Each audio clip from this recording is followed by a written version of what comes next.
Good afternoon. My name is Brenda Suggett, and I'm the Executive Director of KARST, and I'm here to welcome you to today's webinar entitled, How Can We Make Automated Vehicles Expert Drivers? With Dr. Nick Reed from Reed Mobility, and I will introduce him in a minute.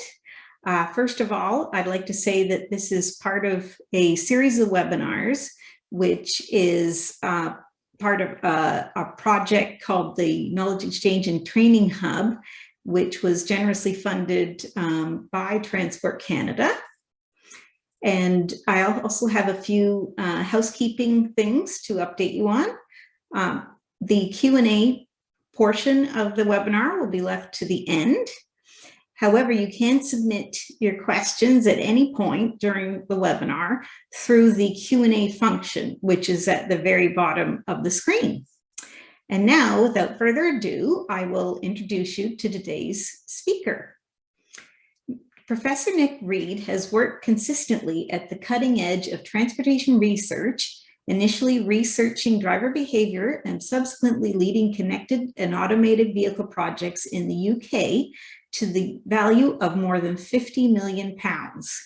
Nick was Academy Director at TRL, which is the UK's Transport Research Laboratory, before becoming Head of Mobility, Research and Development at Bosch, the world's largest automotive supplier. He has since founded Reed Mobility, an independent expert consultancy on future mobility, working across public, private, and academic sectors to deliver transport systems that are safe, clean, efficient, ethical, and equitable, and including projects for the European Commission, which is today's project that he's talking about, DFT, TfL, BSI, and RSSB. In November 2021, he was appointed as the first ever Chief Road Safety Advisor to National Highways, providing review and challenge to the organization in its aim to deliver zero harm on the strategic road network by 2040. And without further ado, I would like to introduce you to Nick Reed. Thank you. Hi, everyone, and thanks for that introduction, Brenda. And indeed, thanks to the association for inviting me to present today. Really looking forward to it. Let me share my screen. That should start coming up shortly. Yeah, I'm going to be talking about some work that I did initially for the European Commission, as Brenda mentioned, on ethics and automated vehicles, and then moving into a paper that we wrote following on from the European Commission work, and then some associated work for BSI, the British Standards Institution. Hopefully you can see my screen now, and that's appearing in full screen.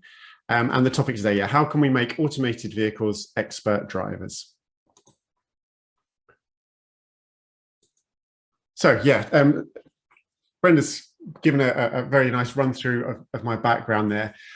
Really just to say my academic background is psychology. So I studied cognitive psychology and visual perception. I did a PhD and postdoc in that topic. And then I thought, how can I apply that in a topic I'm really passionate about? And I got the opportunity to do that at TRL, Transport Research Laboratory. And there I led driver behavioral research, primarily using their driving simulators. And it was through that research and that work that I got to meet Piero Hirsch, who kindly invited me to participate in the seminar today. So yeah, really glad to have made that connection. But using the simulators, I was studying the effects of alcohol, of drugs, of fatigue, of new vehicle technologies, of new road layouts on driving behavior and road safety, and seeing the causes of incidents through the simulation work led me down a path of thinking how technologies can help support safer driving. And really, with the advent of the Google self-driving car project and the DARPA challenges, thinking about how automation might play a critical role in that future and in terms of improving road safety. So I led a number of studies for TRL on automated vehicles. That included the Gateway project, where we tested a number of different types of automated vehicle in public environments, including that shuttle, the vehicle that you see in the top right, and that delivery vehicle in the bottom left, which completed the world's first grocery delivery by automated vehicle.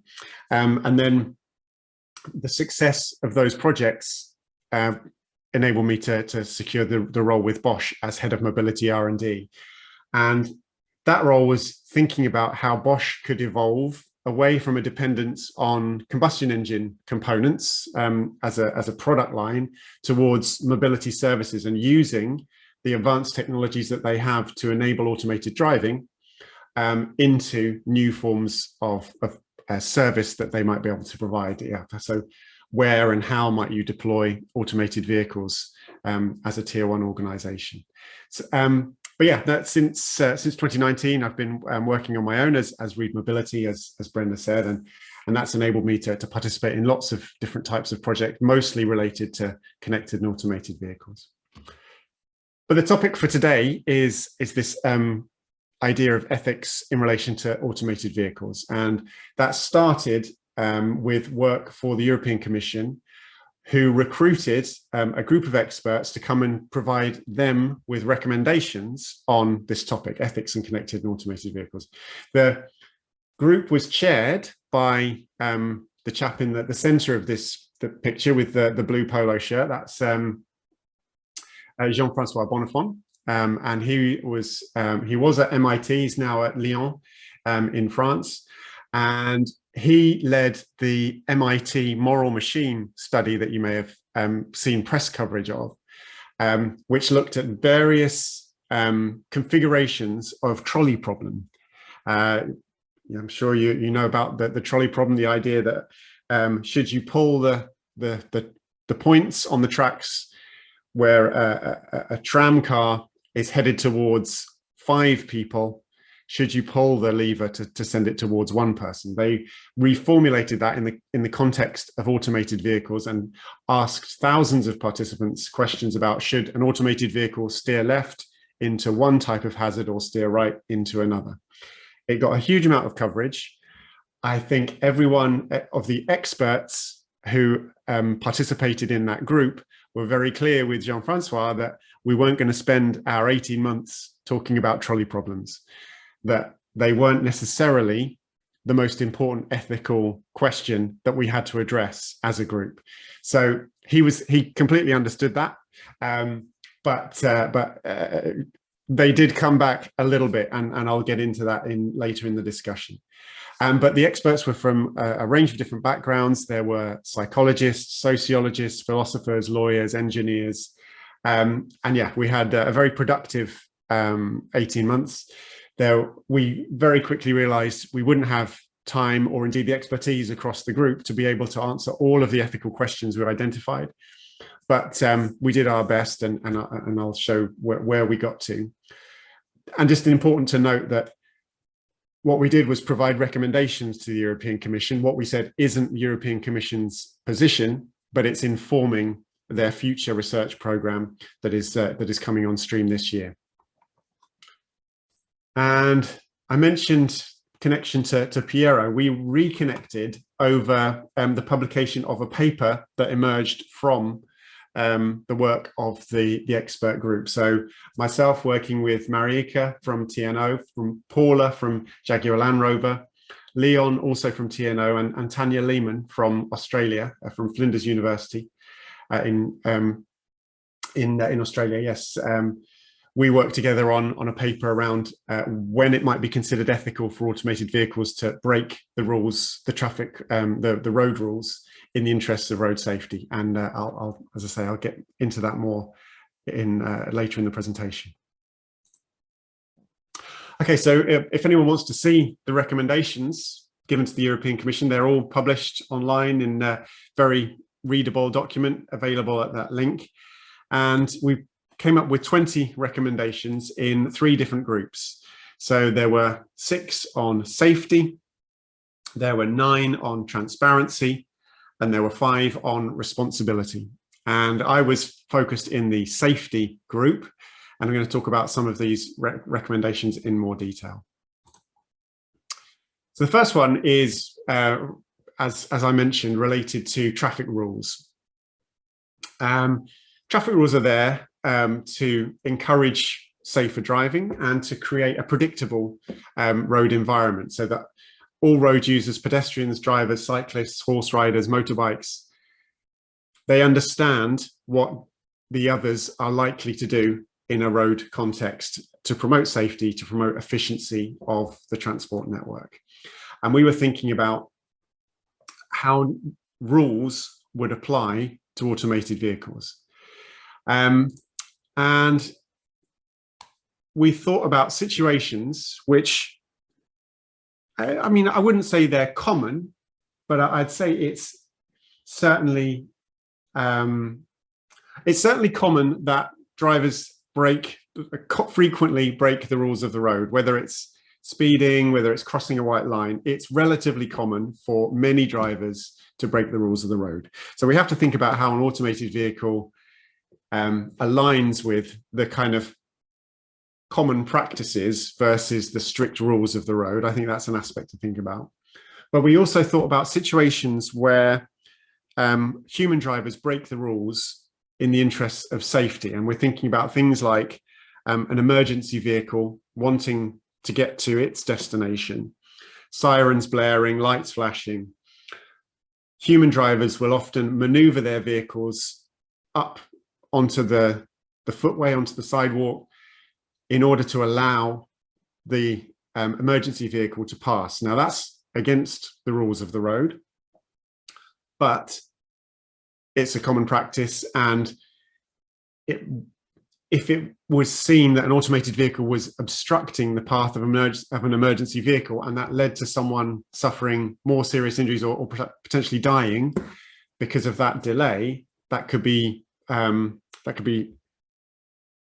embarrassing at the very least, but you know, incredibly an incredibly poor outcome on the behavior of the automated vehicle. So in those situations where an automated vehicle could break a rule to improve road safety, how do we manage those situations? Well, we could think about changing the rules of the road in order to enable the automated vehicles to follow rules that promoted that more efficient, that safer outcome. But there's so much variety in the driving environment that you'd have to think of a lot more. You may have to think of many more rules and many more nuances of the rules in order to be able to do that for an automated vehicle, where a human driver can interpret a situation and flexibly adapt their behavior as a result. Is it going to be possible for an automated vehicle to do that? You could hand control back to a human driver. That could be someone in the vehicle or a remote operator from a control center. But then you've got all the issues of how you promote situational awareness for that human driver or remote operator. Will they understand the situation quickly enough to be able to act appropriately to resolve the situation and deliver a safer outcome?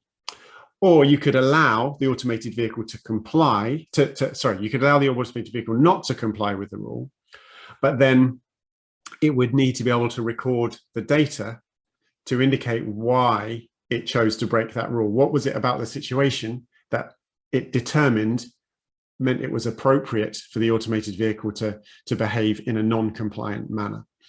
And then if that's deemed unsatisfactory, if that's deemed to be not what society would have required, then there can be sanctions against the AV operator for doing that. So that was how we sort of arrived at our recommendation. So yeah, I mean, that programming for strict compliance, as I've said, may not deliver the optimal outcomes, but trying to program that flexibility into an automated vehicle is very difficult as well. So if we're going to allow automated vehicles to break the rules, I don't think we can anticipate every situation where the automated vehicle needs to exercise discretion. There's all that variety in the environment. And even if we could collect a data set, a training set of simulations or even video data to train an automated vehicle, we couldn't exhaust all of the potential possibilities. You may have seen videos where the Google self-driving car encountered, I think it was a woman on a disability vehicle chasing a duck with a broom. Now, I think we'd be sitting down a long time thinking about scenarios before we came across the scenario where we describe that particular situation. So yeah, very difficult to exhaust all possibilities. And then in our paper, we talk about how an AI system, an artificially intelligent system that is controlling an automated vehicle, it doesn't learn values or ethics from those situations. It associates the stimuli it's encountered with outcomes, and those outcomes are scored, and it learns to adapt its behaviors to maximize the scores, but it doesn't derive the reasons why those scores were achieved. So it's difficult for it to flexibly apply that artificial intelligence to all new situations. So what we suggested in the paper is that we need what we call ethical goal functions. An ethical goal function is, the intention of that is to capture how society would expect an automated vehicle to behave, and it would be created such that an automated vehicle developer could test its vehicles against those ethical goal functions to understand if its vehicles are behaving in the manner that is prescribed by the ethical goal function. Now, what that does is it removes the responsibility for how the automated vehicle should behave to some degree from the automated vehicle developer. And I think as you know, the co-authors and I, and indeed in the expert group, we felt that there's evidence to suggest that technology developers don't always put safety as the highest priority in developing their technologies. I'm sure you can think of examples where that's the case. And you know, I'm not going to criticize. You know, they have different priorities. They have commercial imperatives. But I think if applying this ethical goal function structure over the top would give more comfort that the new technologies that are introduced, the automated vehicles that are introduced, would behave in ways that regulators have deemed to be appropriate, deemed to be acceptable from a societal perspective. Now, that is very much easier said than done. So although it sounds intuitively appealing, describing that ethical goal function is very difficult. And it could end up being like a series of trolley problems, you know, in this situation, do that, in that situation, do this. So I think we need to come to a more, we need to determine how that function is created. What are the key aspects that underpin societal expectations of how automated vehicles should behave? I think simulation is going to play a big role in this. So creating scenarios and then inviting comment, inviting feedback from different groups, you know, from the public, from expert drivers, from motorcyclists, from truck drivers, to establish what that ethical driving behavior looks like. And that I've described it as democratic legitimacy. What I mean by that is that there is a public representative, someone who is democratically accountable, that has ultimate responsibility for the ethical goal function. So if people aren't happy with the way automated vehicles are behaving, I mean, if that's specifically down to one particular manufacturer, that's a different story. But if it's down to the way the overall system operates, then there's a kind of democratic mechanism by which that can be changed. You vote out the representative. So that's the idea for ethical goal functions. And it was our initial concept for thinking about how automated vehicles might approach these, how it manages a compliance with road rules. That paper was published towards the end of last year, and again, the link is on the screen. The slides, when the slides are published, you'll be able to click through and access that paper. So coming back to recommendation 1 and recommendation 5, recommendation 1 is about ensuring that automated vehicles reduce harm. And the image there shows a range of different dials from an aircraft. I use this to indicate the need for metrics. So we need to have measures to understand if we're insisting that automated vehicles reduce harm. We need to know what the current level of harm is and whether automated vehicles are genuinely leading to a reduction in injuries and fatalities as a result of their introduction.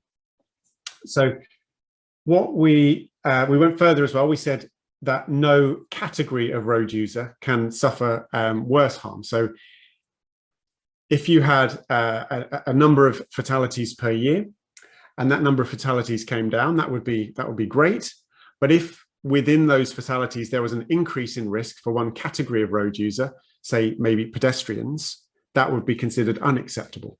So it would mean that the automated vehicle developers had somehow miscalibrated the way their vehicles were operating, and that needed to be addressed. So even though there's an overall reduction, that increase in risk for pedestrians would be seen as unethical. We also said that no other benefits could compensate for any increased risk of harm. So if there were big improvements in traffic network efficiency, reductions in congestion, that couldn't compensate for any increase in harm experienced by any road user groups. So all of that depends on data. And we also said the introduction of automated vehicles and their behaviour could be an opportunity to address inequalities in vulnerability among road users. So I don't like the term necessarily, but we think of pedestrians, cyclists, horse riders, motorcyclists as being vulnerable road users. Now, when I'm a pedestrian, I don't necessarily consider myself to be a vulnerable road user. I'm just a person trying to get to my destination. But in terms of what happens in an impact between a motor vehicle and myself, it's definitely me that is the vulnerable road user. Now, we suggested that there could be an opportunity to redress the inequality in vulnerability by causing automated vehicles to take more care around vulnerable road users.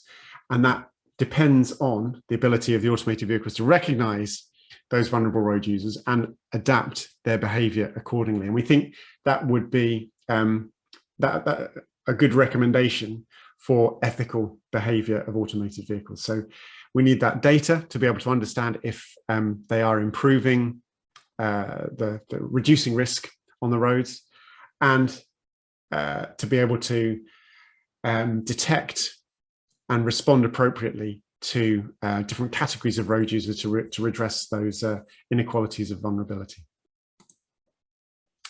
And then the last one, our old friend dilemmas, these trolley problems. So I've got the image of the tracks here. And again, I think as a group, we were clear that trolley problems in themselves seem to have generated more heat than light in terms of thinking about ethics of automated vehicles. But there still will be situations where automated vehicles encounter a decision point. And what we were keen to stress is that that decision point doesn't exist in isolation as it's presented in trolley problems. Driving is a continuous process, and you are constantly balancing between different priorities. You're responding in terms of the route the vehicle is trying to follow, achieving a particular arrival time, getting to the destination in a timely manner, behaving courteously and behaving safely. All of these things, but providing comfort to the occupants. All of these things may be in the under consideration in terms of how the vehicle is choosing to operate. But you still may arrive at these dilemmas, situations where the vehicle is having to make a choice between two outcomes, and with different potential harms suffered by either occupants of the vehicle or other road users. And what we felt was that if you can look back through the data to see what the vehicle has done up to that dilemma point, and then you look beyond the dilemma point to see how the vehicle behaved after, and if you can look and say, well, we were happy that up to that dilemma point, the vehicle had behaved in an ethical manner, it was driving at an appropriate speed, it had made appropriate choices about its route and its positioning, but it still arrived at this dilemma. And then after the dilemma point, it made a particular decision, but it braked as hard as it was possible to brake. It steered as vigorously as it was safe to steer to avoid the collision. If a bad outcome happens, it could still be considered an ethical outcome, because the vehicle has behaved in an ethical manner throughout. So what that requires then is transparency from the vehicle manufacturers or the vehicle operators to say how their vehicles will operate in those situations, and to be able to share data to say that to be able to illustrate that their vehicles have behaved appropriately, and that, you know, even if bad outcomes happen, it's not it's because it's despite of them having tried everything physically possible to prevent such incidents happening out in the public roads. So yeah, as I've kind of hinted at, all of this depends on data, and that data needs to be accurate. It needs to be a true representation of the actions of the vehicle, of the performance of the vehicle, of the its classification of the objects that it's seeing. It needs to be standardized so that we get comparable data from different developers, different vehicle types, to be able to say that one is performing better, worse than another. It needs to be comprehensive. There needs to be enough data to be able to make these comparisons in a robust and reliable manner. And it needs to be shareable. It needs to be shared with a regulator so that they can take an objective view and say whether these automated vehicles are operating safely and ethically. And that's kind of the conclusion. That develop the ethical goal functions, and then be able to collect data to validate performance against them. So now coming to the second topic that I mentioned, and this was a project for BSI, the British Standards Institution, and I was working with ADA, the Autonomous Drivers Alliance, PKS Insights, and WMG, the University of Warwick. And yeah, so working for the British Standards Institution, they were thinking about how to standardize this process of data collection from automated vehicles in order to address safety concerns. And it started with two propositions. First, that automated vehicles must be at least as safe as human drivers, and ideally more safe, again, aligned with the first recommendation from the European Commission. And even with that caveat, the expectation that they are still likely to be involved in serious crashes, maybe, you know, not through any fault of their own, but we need the data to be able to understand how those crashes have happened. And so we looked to review what other organizations, what automated vehicle developers have been doing in order to demonstrate that their vehicles are operating safely in trials and their limited commercial deployments, and talk to organizations associated with the kind of assessment of driving standards to see how they approached driving safety and whether they had principles that could be applied to automated vehicles. So yeah, we talked to a wide range of organizations and reviewed their documentation on how they assess and evaluate the safety of their automated vehicles. and also vehicles and also organisations associated with road with driving standards. So IAM is the Institute of Advanced Motorists in the UK. Thatcham is the research organisation for the insurance industry for automotive. So yeah, lots of interest in driving safety. So yeah, the discussion focused around two questions. Firstly, what makes a good driver? And secondly, what makes a good robot? And we see automated vehicles as being a combination of those two things. So starting with the good driver, we didn't find, and I mean, I'd be very interested in your feedback. We didn't think there was a single kind of agreed definition of what makes a good driver. Broadly, it's knowing what's going on around you and what actions to take next. The feedback from the stakeholders was that they felt an automated vehicle should perform at least as well as a skilled driver in the equivalent vehicle. And we talked about how advanced driving skill is assessed. And one of the concepts we talked about was commentary driving.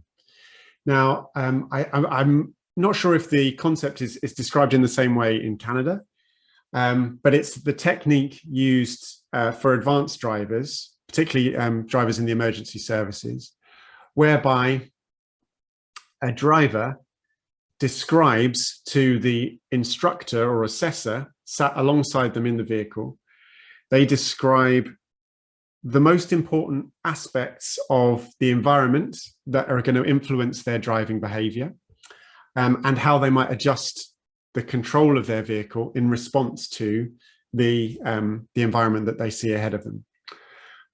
So it might be, I've seen the speed limit sign ahead. I'm going to reduce my speed down to below that speed limit. And I'm going to be wary of that junction that I've seen on the left because there's a car there and it might be about to pull out. It's a difficult skill. It's very taxing initially, but it enables the evaluator to understand what is the critical information that the trainee or the examinee is observing and responding to in how they're operating the vehicle. So we think there might be an interesting correlate with how automated vehicles might demonstrate their safety. And then turning to the question of what makes a good robot, that was there were more prescriptive answers to that question. So for a mobile robot, it needs to understand where it is. It needs to understand its environment, what's around it. And if those objects around the robot are mobile, how are they moving and how should the robot adjust its position in response? And then in order to achieve its goal, to get to its destination, what does the robot need to do next to achieve that safely and efficiently? And very simply, that's how a mobile robot is assessed in terms of its performance. So we brought those things together in the concept we called digital commentary driving. Now, this is the idea that an automated vehicle isn't providing that narrative description of what it's seeing and what it's about to do next, but it should provide an equivalent continuous stream of data that gives an evaluator, a regulator, the opportunity to say that whether the vehicle was behaving appropriately. So answering the question of where am I, the first point I make there is about ODD awareness. ODD is the operational design domain of an automated vehicle. Where is it designed to work? And the first thing the vehicle should be aware of is that it is within its operational design domain. Is it in the environment in which it's supposed to be operating? For Google and Waymo, their deployment in Chandler in Arizona, is the vehicle within the streets that have been mapped for automated operation? Then we want to know, what's the vehicle's understanding of its position, of its velocity, so its speed in particular directions, and its acceleration in multiple directions. And how accurate does the vehicle believe it is in those estimates? If it's GPS position, that might be quite accurate, or it might be relatively inaccurate, depending on the environment and the strength of the signal and so on. What's the vehicle's perception of the environmental conditions? How is it understanding the weather, the road condition? And again, what confidence does it have in its perception of those elements? What's the vehicle's status? Are the sensors working correctly? Is the processor overloaded? Are the actuators working correctly? Are the braking, the acceleration, are they all working as expected? Are the tires gripping in the way the vehicle expects, given the environmental conditions? What's the status of the automation system? What version of the software is running?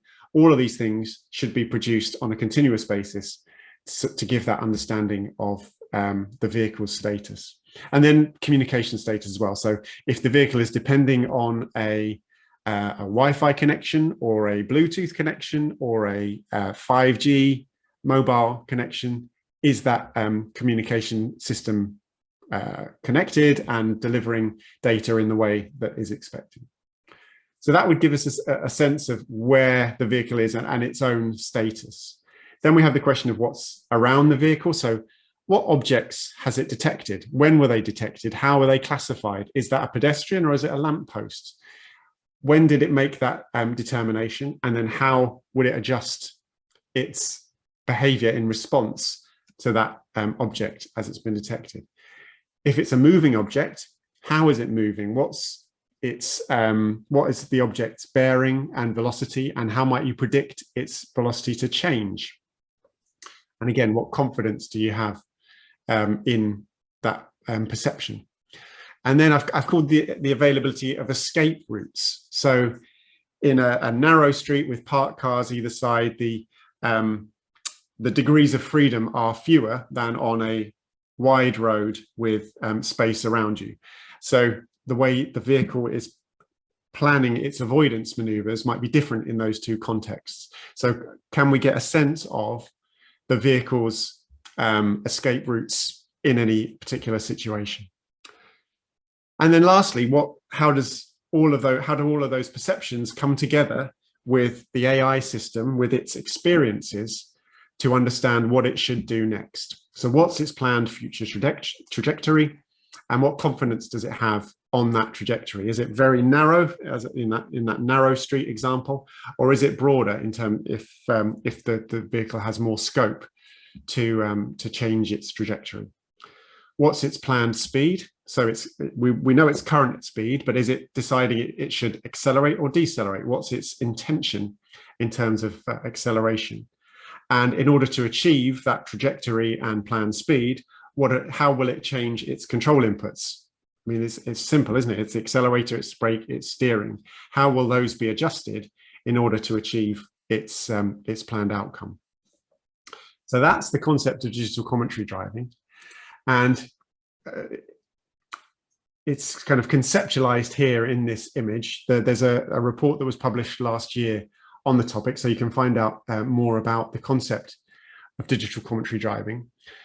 What I've presented here in the figure is to capture that data around the vehicle's perceptions, its decisions, and its reactions exist within an IP bubble.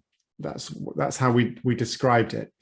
So we're not asking for the automated vehicle developers to share any sensor data, any of the AI algorithms, any of that highly proprietary information. What we're asking for is the things that we believe all automated vehicle developers will have to have represented in some form within their vehicles.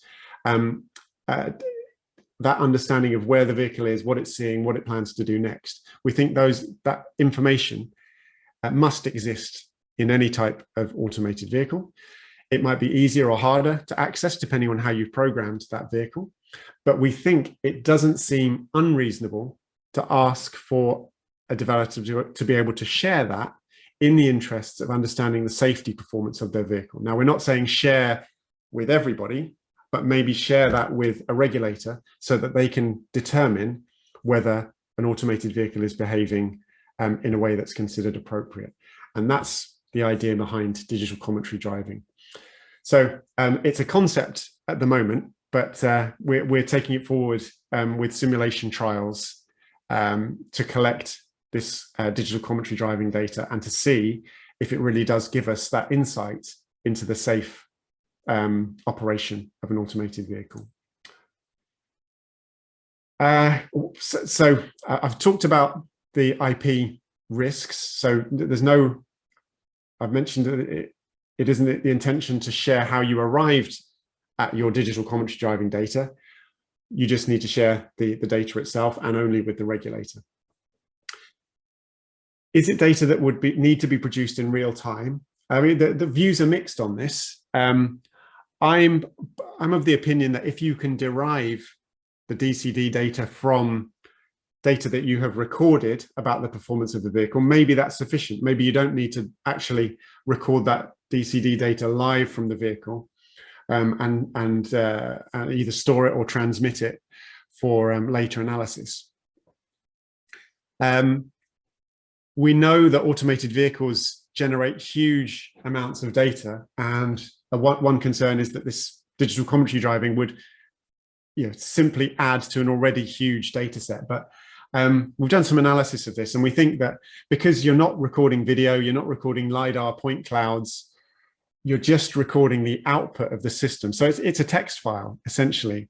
And we think that an hour of driving might only represent a megabyte or two of that kind of text file compressed data. So actually, in the grand scheme of things of what automated vehicles are recording, the digital commentary driving element is actually quite a small part. And so it doesn't seem impractical to expect that to be recorded. And then the last challenge, and this is, again, I'd be interested in your views on this. The digital commentary driving data is only the data from the automated driving system.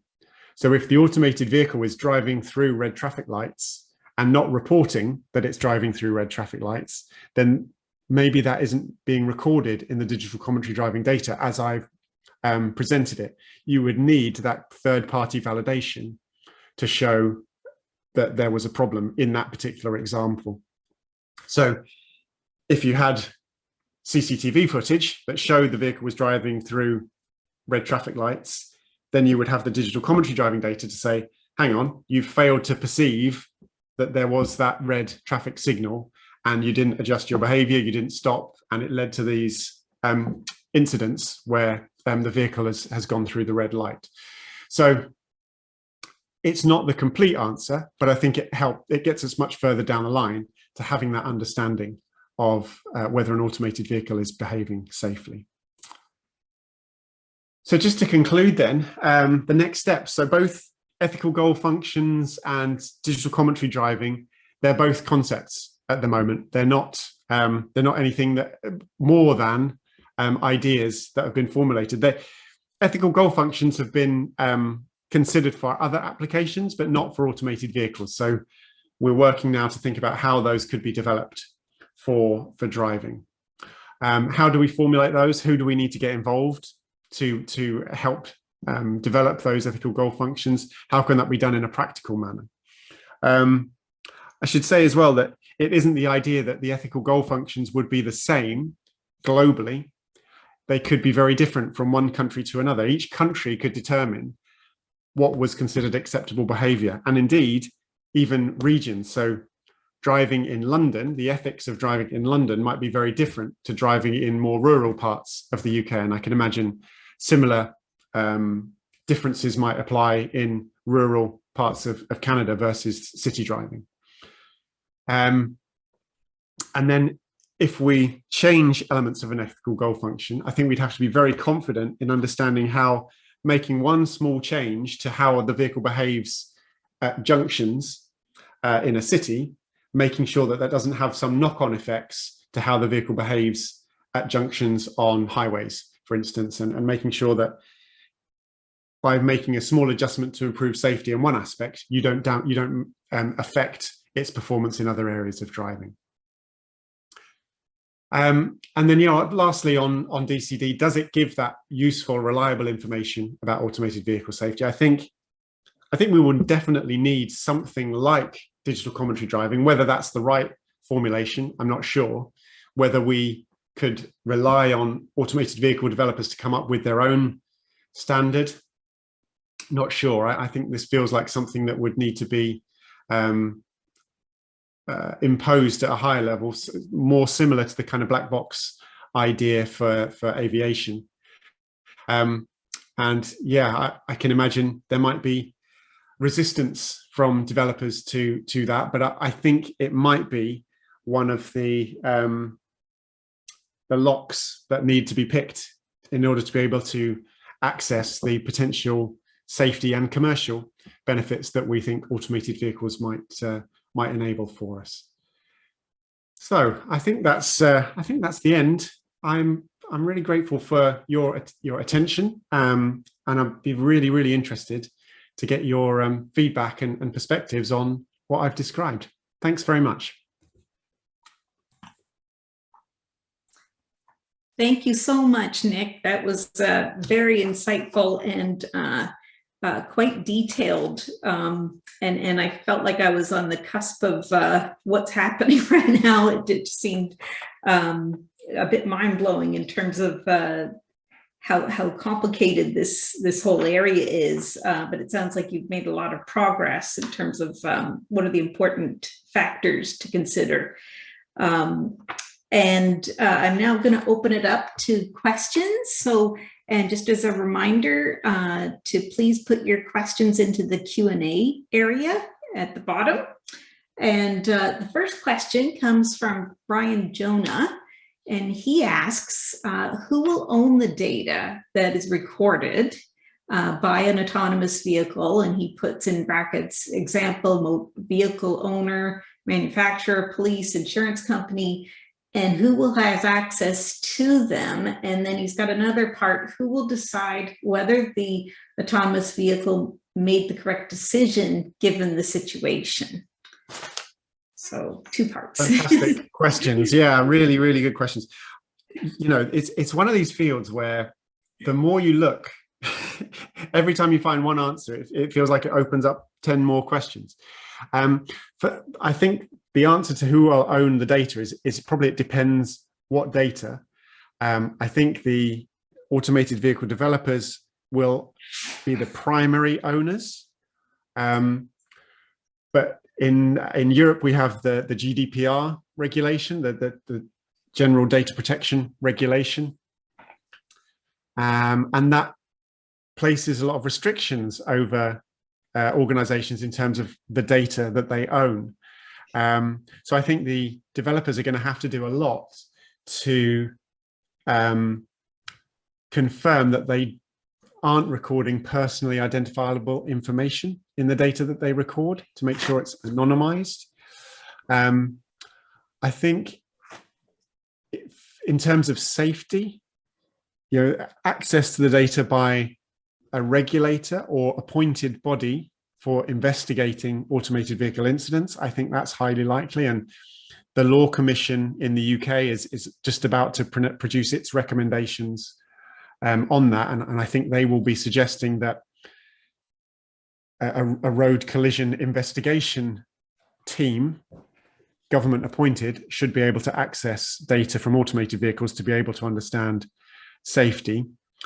And they will need to be able to analyze that data to understand whether the automated vehicle made the correct decision or not. And I think that will come down to case law and courts to determine whether a particular scenario and an automated vehicle's behavior was legal and appropriate.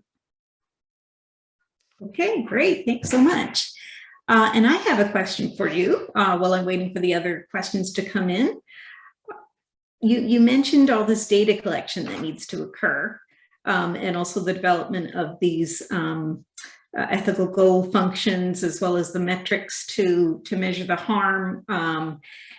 It sounds like a lot of information needs to be collected. Just in terms of timelines, how many years do you think are we away from sort of widespread deployment, I guess, of autonomous vehicles until we reach that. As you said, they deem that it's equally safe, if not safer than human drivers. I take it that's the standard it has to meet. So just in terms of timelines, where do you think we're at? I think, it's not a case of when, but where. So, in very constrained environments, it's possible to deploy automated vehicles much sooner because the task is simpler, but also the data requirements to be able to demonstrate safety are similarly easier to make. So, we're already seeing Waymo vehicles operating commercially. Now, whether those are operating sustainably and commercially is a different question. Obviously Google and Waymo are putting a lot of resource into operating those vehicles, and not sure whether the return they get is it's sufficient to enable them to operate on a kind of viable basis. But those kind of wider deployments, that when they become sort of more relevant to people on a day-to-day basis, I think at low speeds in constrained environments, I think that's probably in the next 3 to 5 years. In more complex environments, probably more like 5 to 10 years. And then, as driver assistance functions that migrate towards levels of automation where the driver can disengage, again, that's probably in the next 2 to 3 years, where on a highway, for some parts of the driving, you could delegate the task to the automated vehicle system. Okay, very good. Thanks so much. And we have another question that's come in, and it is from Lori Unger. And she asks, with respect to safety-related vehicle data, manufacturers are currently required to make supplemental restraint deployment data available via commercially available tool. What we don't see is any transparency in how the underlying algorithms function. Should there be an auditing mechanism for safety-related algorithms going forward, as there is a medical and aviation technology as there is in medical and aviation technology to some extent? Yes. Okay, next question. It's a great question. I think what the intention of digital commentary driving is not to get into those algorithms, but to confirm that the things the vehicle is perceiving and the way it's responding is appropriate.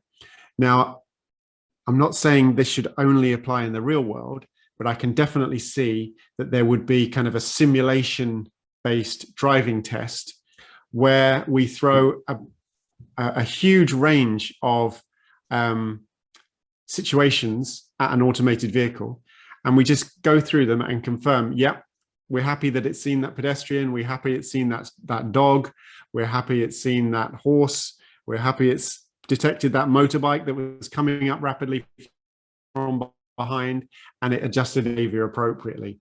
And I think that kind of we'll need to have that kind of confidence before we get to kind of widespread public deployment.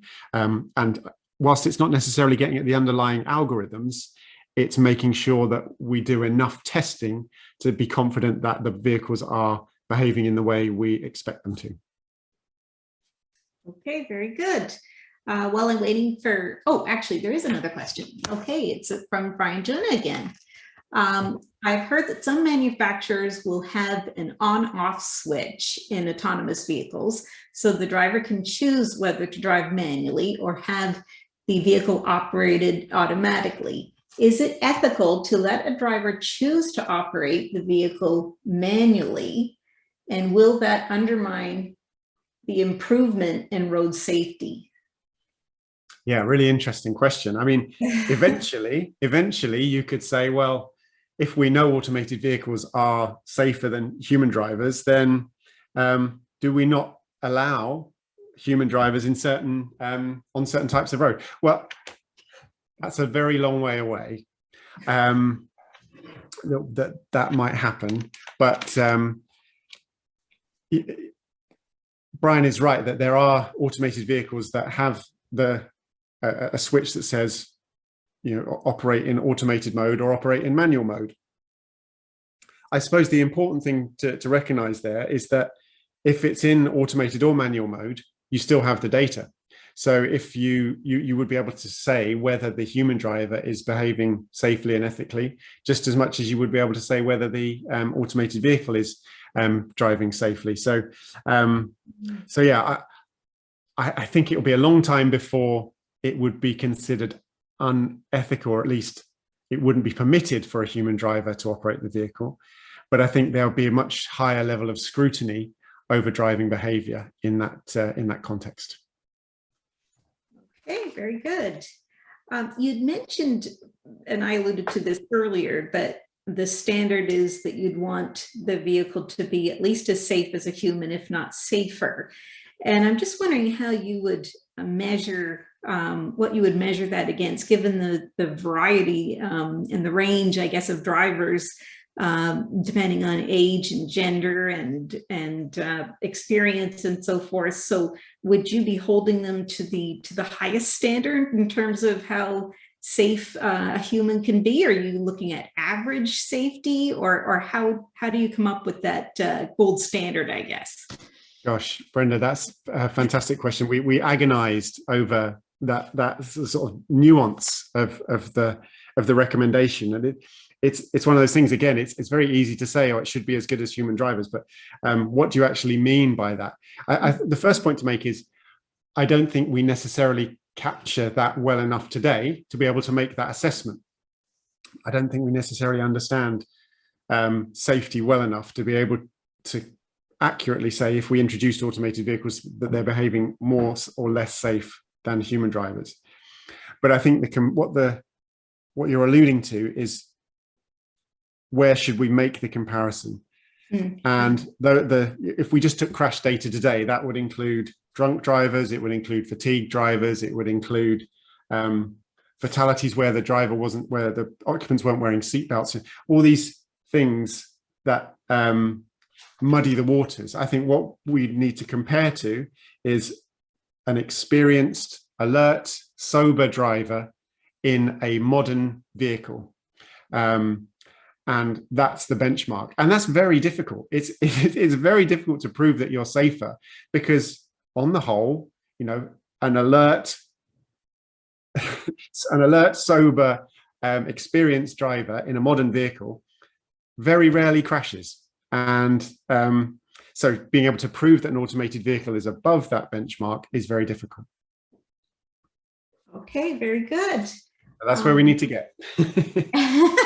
Oh, they're starting to come in now, and unfortunately we just have a couple of minutes, but I'll try and get these last two in.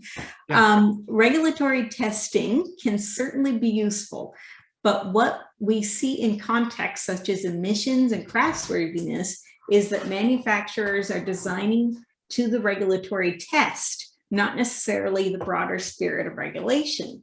How can we address designing to the test without either auditing the algorithm or auditing the real world behavior with extensive independent data collection? Yeah, that's a great question. And I guess sitting behind that question is the Dieselgate idea. So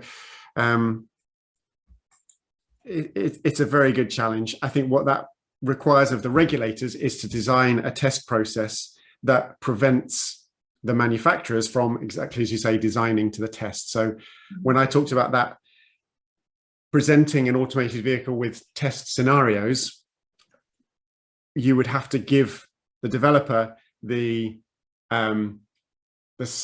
type of situation that the vehicle might encounter, but not the specifics. So you'd have it might be thousands of different scenarios that you would throw at the vehicle, and the developer would be blind to those scenarios, and the vehicle would have to respond appropriately in the simulation, and you'd assess its behavior in the simulation. And if you were happy with it in the simulation and you were confident that the manufacturer hadn't some way influenced the scenarios that were presented, then that would be an acceptable way to proceed. Okay, great answer. One last question. This is from Michael Stewart with CAA Group. He says, what can be done to create public buy-in for AVs based on, which is the Canadian Automobile Association, their survey? We have found that the majority of folks are hesitant about the technology and have little support for it. When they hear the benefits, safety, accessibility, environmental, they are more likely to want to purchase an AV in the future. I think that the buy-in will come when these vehicles give people back time. And so rather than having to drive many hours in a monotonous highway environment, that you can actually use that time productively. Once people experience that, they will not want to go back. And I think, some of that might initially be through a robo-taxi service like Waymo and others. But eventually when that comes to publicly available vehicles, it's a feature that will be very much appreciated once we've got that proof that they do behave as expected and superior to a high performing driver. Okay, well, thank you so much.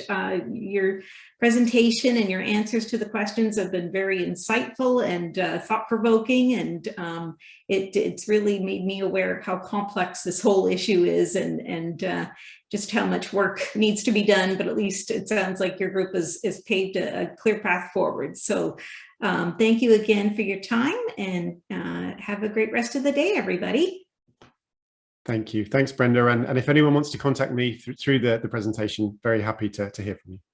Okay, perfect. Take care. Thank you. Bye-bye. Bye.